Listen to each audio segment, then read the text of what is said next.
Simple recipes with गौरीमध्ये सर्वांचे मनापासून स्वागत.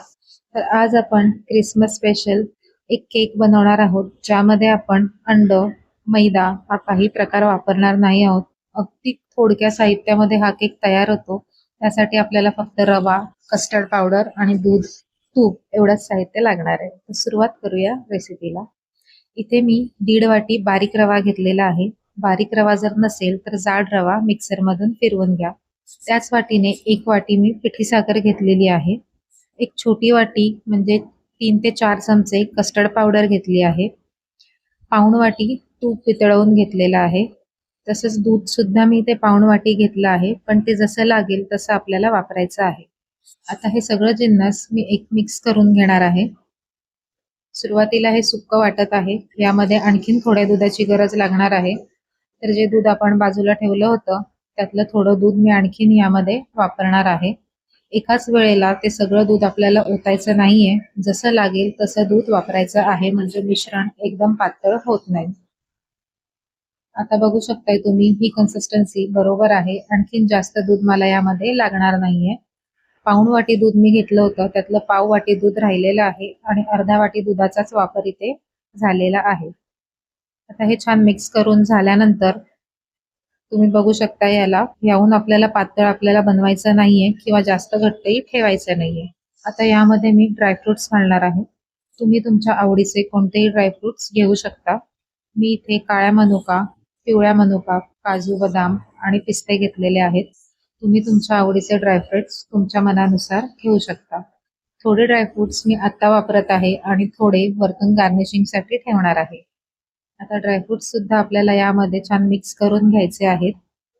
1 मिनिटभर मिक्स करून झाल्यानंतर यामध्ये सगळ्यात शेवटी 1 चमचा बेकिंग पावडर, अर्धा चमचा बेकिंग सोडा आणि जर तुम्हाला इसेन्स वापरायचा असेल तर तुम्ही इसेन्स सुद्धा वापरू शकता.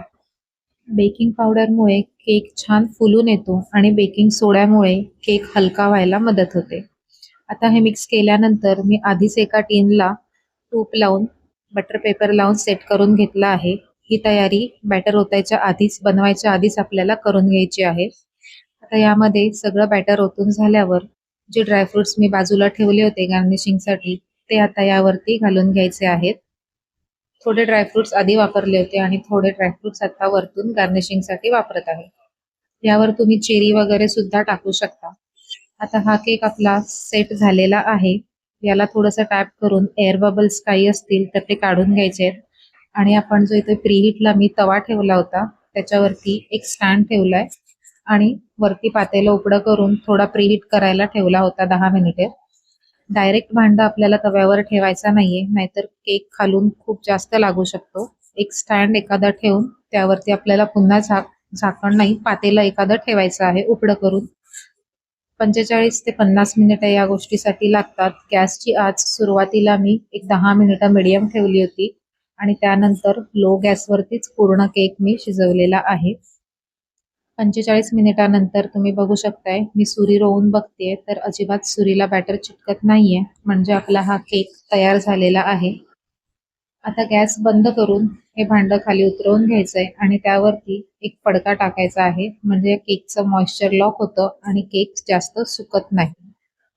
एक 10 ते 15 मिनिटानंतर तो फडका काढून घेतलाय आणि सुरीने आपल्याला हा केक सोडवून घ्यायचा आहे. तशी काही गरज नाहीये, केकांनी ऑलरेडी साईड सोडलेल्या आहेत. तुम्ही बघू शकताय अगदी अलगद साईड सुटत आहेत.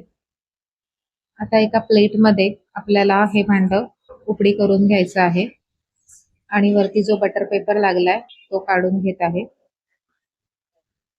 त्याचा रंग तुम्ही बघू शकताय किती छान असा आलेला आहे तो. जर खालती आपण स्टँड ठेवला नाही तर केक खूप जास्त जळतो. त्यामुळे कोणत्याही भांड्यात जर केक करत असाल तर खालती गॅसवरती जर करत असाल तर खालती एखादा स्टँड ठेवायचा आहे.